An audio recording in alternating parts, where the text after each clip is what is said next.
Welcome to Academic Gain Tutorials.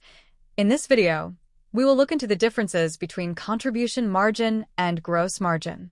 Contribution margin measures the profitability of individual products based on their variable costs and can be used to determine the break-even point. Contribution margin is used by internal management to gauge the variable costs of producing each product. On the other hand, gross margin measures revenue after subtracting the costs associated with production. It represents revenue minus the costs of goods sold, COGS. Gross margin is commonly used as an aggregate measurement of a company's overall profitability. So, let's look into the basic differences between contribution margin and gross margin in a tabular form. Difference number 1. Contribution margin refers to sales value minus total variable costs such as direct labor, materials, and overheads, whereas gross margin is calculated as sales revenue minus the cost of goods sold, COGS.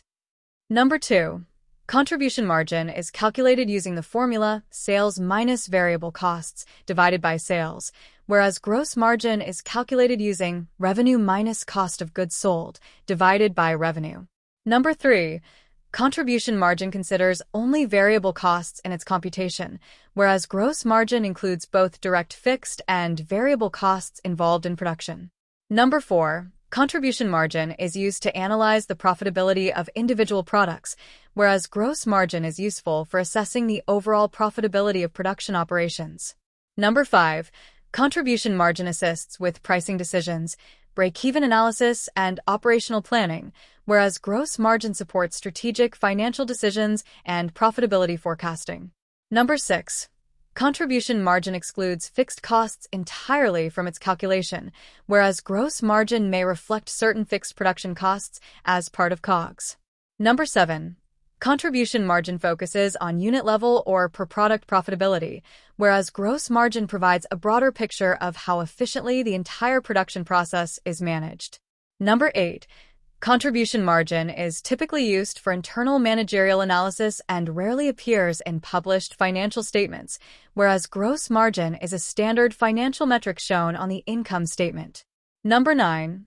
Contribution margin helps identify how much each product contributes toward covering fixed costs and profit, whereas gross margin shows how much profit is left after deducting the direct cost of production.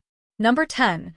Contribution margin is more sensitive to changes in variable costs and sales volume, whereas gross margin remains more stable and reflects overall operational efficiency. Number 11. Contribution margin is more relevant in industries with high fixed costs for analyzing individual product lines, whereas gross margin is a more uniform metric applicable across industries. And difference number 12.